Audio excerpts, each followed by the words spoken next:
Hi guys, my name is K.Keed. I'm a female artist from Gugulethu. I'm here with Snakehead for an exclusive interview for a Women's Day campaign. And I'd say a lot of people don't know that I'm actually a student at UWC and I study psychology. So I feel like that's something dope that people don't know about me. Another thing is that I'm into sports. I used to run track like in high school.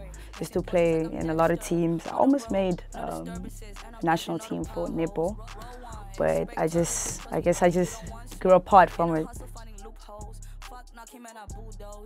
Me personally, not really, because this generation is more progressive in terms of more females being in the industry and dominating. So I'm just lucky enough to have come in that space where I just get to be myself and I get to grow my fan base because of just me being myself and being unique. So I haven't had any encounters where I felt like I was being gate-kept or being limited because of my gender. So I'd say that I'm really lucky and I'm really grateful that I haven't really just went through stuff like that.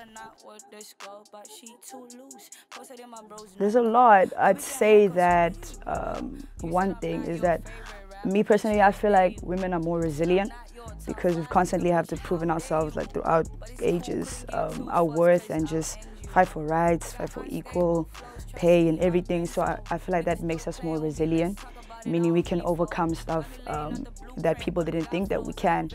And another thing is to be able to give life and, you know, continue. People can grow families for generations because of women. I mean, everyone in this world is here because of a woman. So I feel like that's something that's really powerful. I won't lie, it's been a roller coaster, but I guess everything has to start from the ground up. So I'd say I started taking it seriously in 2018, and from there onwards I don't think I've stopped being consistent. So I've just been working on my craft, me personally, and I was lucky enough to have friends around me who were interested in the same field. So I was kind of just with my friends, just growing the talent, just working together, getting into spaces. How can we elevate? How can we be in people's faces? Another thing is that I'd say that my family, they love it, and they really have, like, they give me all the support in the world. I mean, from the beginning, they were kind of skeptical because they would let me pursue what I want to pursue, but they'd be like, it's not really bringing money. So when it was actually like moving, there was motion, and you know, I'm starting to get where I want to be. Started really supporting me more and believing. So that kind of gave me like a sense of confidence and just being comfortable, because I know that I'm doing what I love and I have the full support of everyone I love too.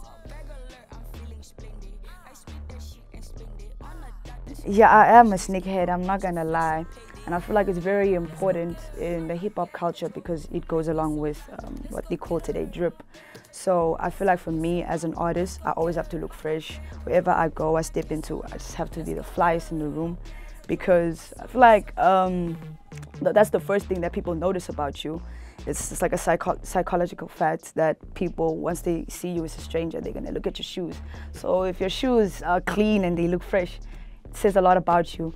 So that's very important to me, that I know that my sneakers and my drip is always on point.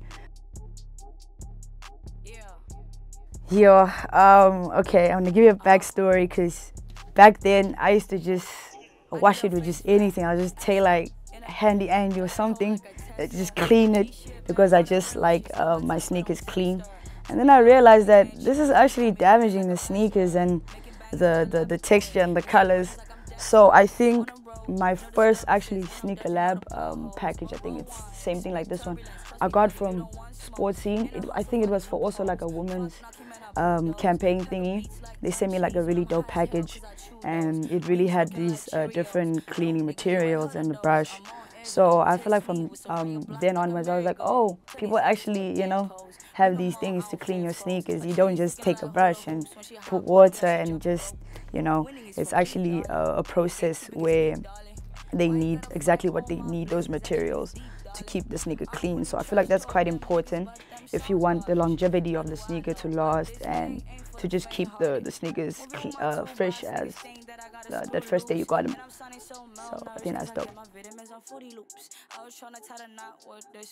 I'd say that first thing that I learned is, and I'd give advice to every other female that's upcoming, is stay consistent and never stay comfortable.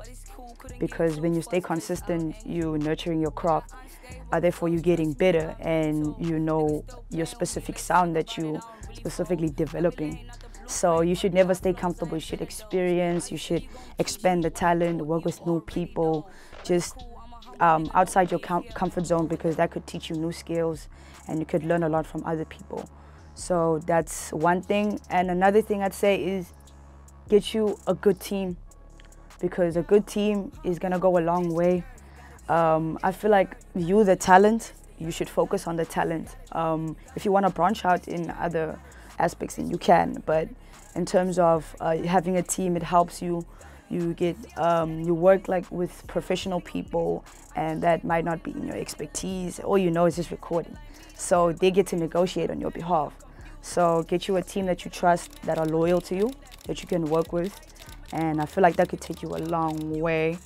Another thing I'd say is be yourself and don't be afraid to push your music, because you have nothing to lose and everything to gain. It's kind of dope to see that they're supporting me, because they actually care about, yo, you're gonna be late, yo, are you not doing this today, you know. So I kind of just update them. So I feel like I'm just lucky enough to, you know, have a family that's accepting and just lets me pursue what I have to do, even though I am studying and I'm balancing it crazy. But they're just loving and supporting, and I'm very grateful and appreciative. I just generally like look up to my granny, people who, well, females who have been through a lot and just tell me stories that kind of empower me through their stories. So yes, I would say I have a lot of female role models that I don't think no one else can. I've learned them the hard way and the easy way, but I love her with my whole heart, and I'd say that she shaped my personality and who I am today. I'd say I don't really, not really run in the family, but my mother used to be a dancer, like professional dancer. She'd do this ballroom dancing. She used to get trophies, like just a whole box full of just trophies. I was like, I didn't know you could dance. Why can't I dance? But it's cool. But so I guess dance and music go hand in hand, I'd say. So yeah, my earliest memories is just finding those trophies and just taking those trophies and just looking in the mirror and just having my own concert. You know, I'm just there in the mirror just going crazy, singing, dancing, going crazy. So that type of stuff used to just, you know, I guess kind of build my confidence and just reassuring me that, yo, I am who I think I am, and I'm great at what I do, and I'm only gonna get better from here.